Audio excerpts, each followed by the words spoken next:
جب میں اداس ہوتی ہوں تو گانا گاتی ہوں، پھر مجھے تسلی ہو جاتی ہے کہ میری آواز میرے حالات سے بھی زیادہ خراب ہے۔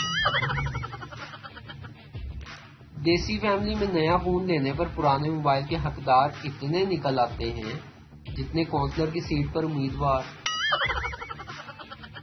ایک پٹھان رکشہ چلاتا تھا، ایک سواری نے آ کر پوچھا کہ خان صاحب کیا صدر جائے گا؟ پٹھان بولا، بھائی جو حالات چل رہے ہیں مجھے تو لگتا ہے کہ وزیر اعظم ہی جائے گا۔ بابا جی سے کسی نے پوچھا کہ بابا جی مرد بوڑھا کب ہوتا ہے؟ تو بابا جی بولے کہ پتر، مرد تو اسی دن بوڑھا ہو جاتا ہے جب اسے کوئی پیاری سی لڑکی انکل کہہ دیتی ہے۔ بابا جی کہتے ہیں کہ تانوں اور پریشانیوں کو دور کرنے کا ایک ہی حل ہے کہ آنکھیں بند کر کے بس ایک ہی ورد کیا جائے، بھاڑ میں جاؤ، بھاڑ میں جاؤ، بھاڑ میں جاؤ۔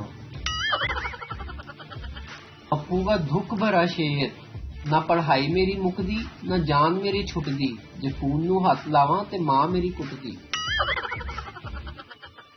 بابا جی کہتے ہیں کہ کچھ لوگ اتنے ویلے ہوتے ہیں کہ چلتی ہوئی چونٹی کے آگے انگلی رکھ کے دیکھتے ہیں کہ اب یہ کہاں سے جائے گی۔ ہر خوبصورت لڑکی کے پیچھے ایک کامیاب کریم کا بڑا سا ڈبہ ہوتا ہے۔ ڈاکٹر، آپ کے شوہر کو مکمل آرام اور سکون کی ضرورت ہے، یہ نیند کی گولیاں رکھ لیں۔ بیوی، ڈاکٹر صاحب یہ انہیں کس وقت دینی ہے؟ ڈاکٹر، یہ انہیں نہیں دینی بلکہ آپ نے خود ہی کھانی ہے۔